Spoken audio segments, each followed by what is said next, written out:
Hello, this is Annie Sprinkle, or Scoops Lane, as my friend Beth calls me. This is Friday, and it's March 18th. I haven't done a scoop in a couple of days, but just want to quickly say that I had a little technical difficulties uploading a scoop from Monday of this week, so I did post that this morning, and that was really a follow-up from Saturday's MVP strategies that we went over. So if you're going to look at the scoop from this morning, you may want to refresh your memory for those who tune into the daily scoop, and maybe listen to the one from March 12th and then go to the Monday, March 14th that we just posted today.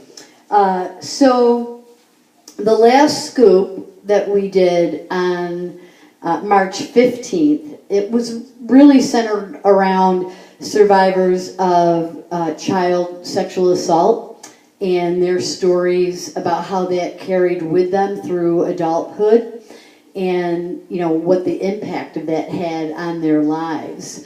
And what the healing from those traumatic experiences involved. So some pretty powerful stories, and I keep bringing men and women into the room because we need to really be opening our eyes and understanding that this happens to everyone.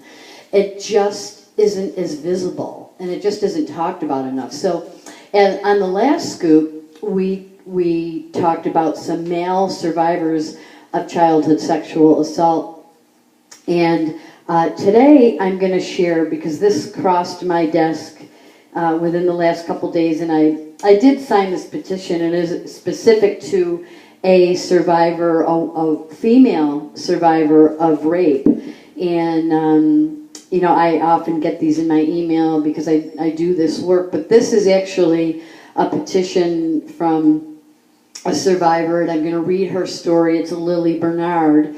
And this is specific to the state of California, but when I read the story, you'll understand that we really need to be doing something about this across America. And then I'm going to read another article, or a story, I should say, that was written up in a newsletter. And this I recently shared with my aunt. I think in previous scoops you've heard me talk about my Aunt Anne, who is a Cistercian nun, and she lives in a monastery in Iowa. But we share articles all the time that relate to domestic violence and the church. And I just want to share with people, because a lot of folks that I personally have talked to over the years, and I'm talking about over the last 20 years, people have disclosed a lot of their own personal stories, and many, many men and women and children were very, very devout Catholics, and they felt like they didn't really get the support they needed.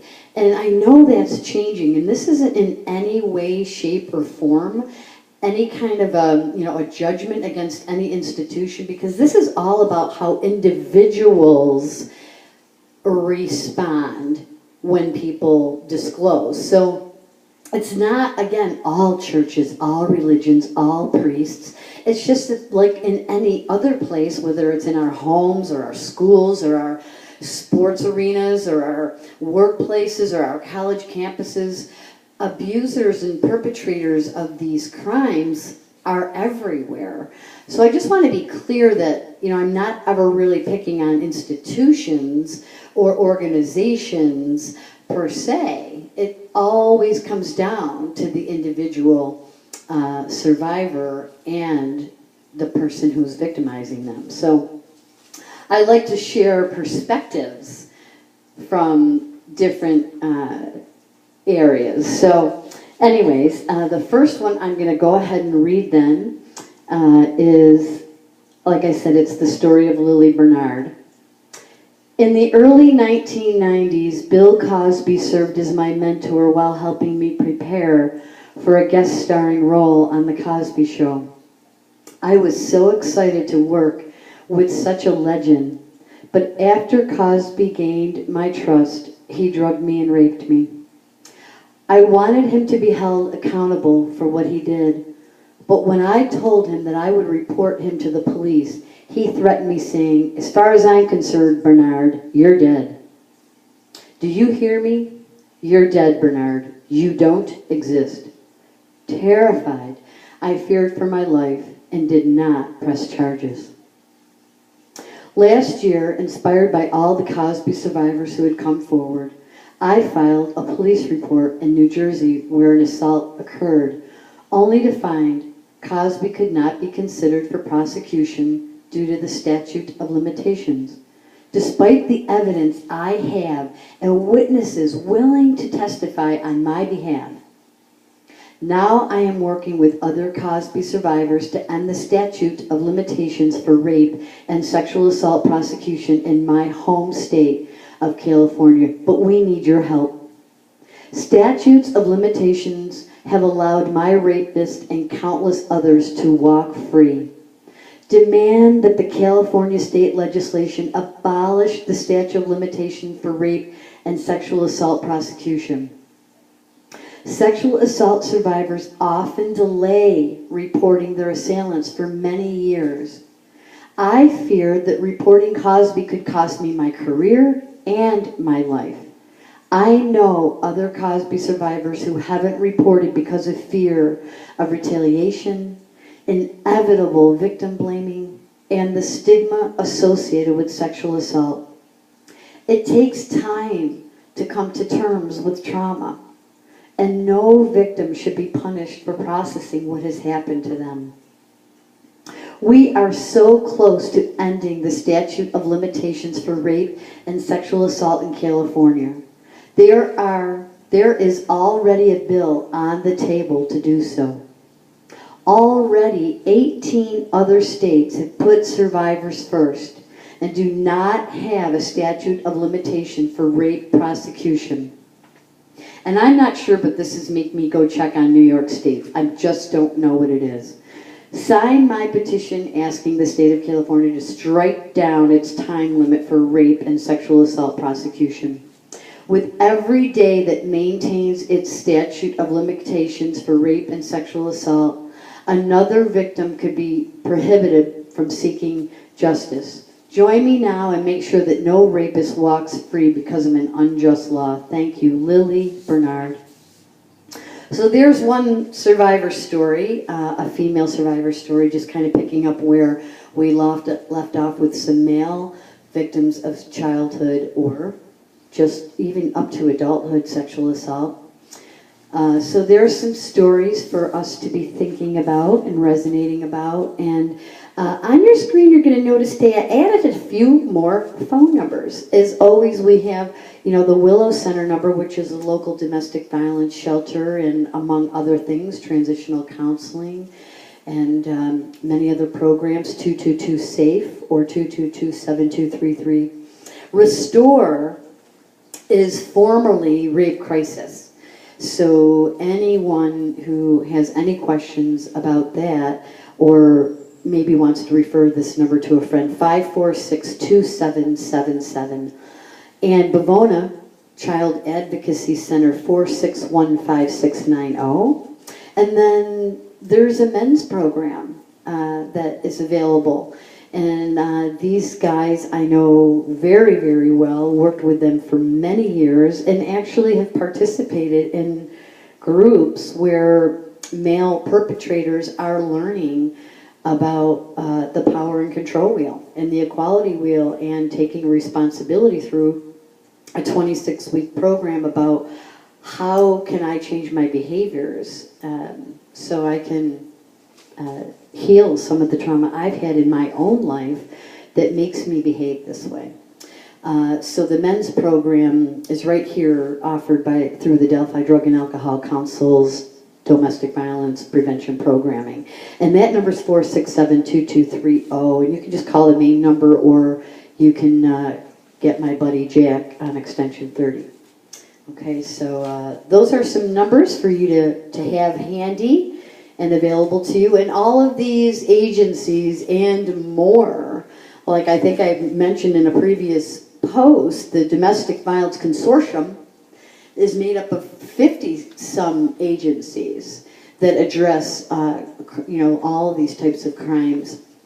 And that is certainly readily available on the internet as well. So I am going to now read this other letter that my Aunt Ann and I shared. And this is actually was written up in a newsletter at the Church of the Assumption some years ago. I don't have a date on it because this is just a hard copy. Again, I've read this in other venues and I've shared it in posts and stuff like that. So this is written by Pastor Ed, and he does. Maybe back at this time, for his church, he did a weekly newsletter. So this particular news story that they published, and then it was shared with me, and now I'm sharing it.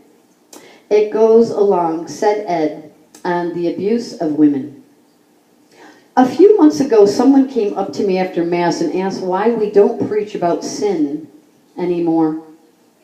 I don't know exactly why this person was wishing I would say any more about sin from the pulpit.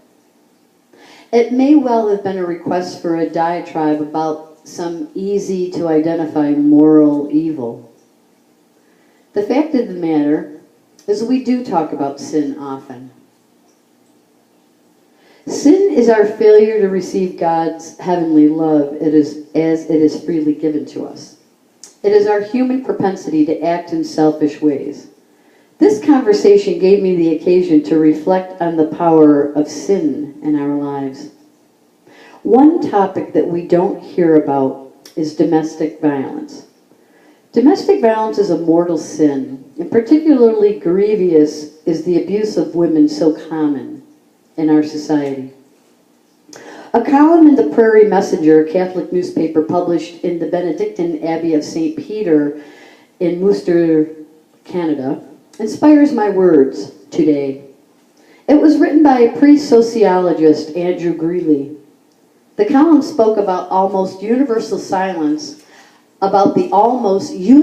silence of Catholic clergy and hierarchy on this topic, the lack of which would seem to indicate that there are no serious sins regarding the abuse of women.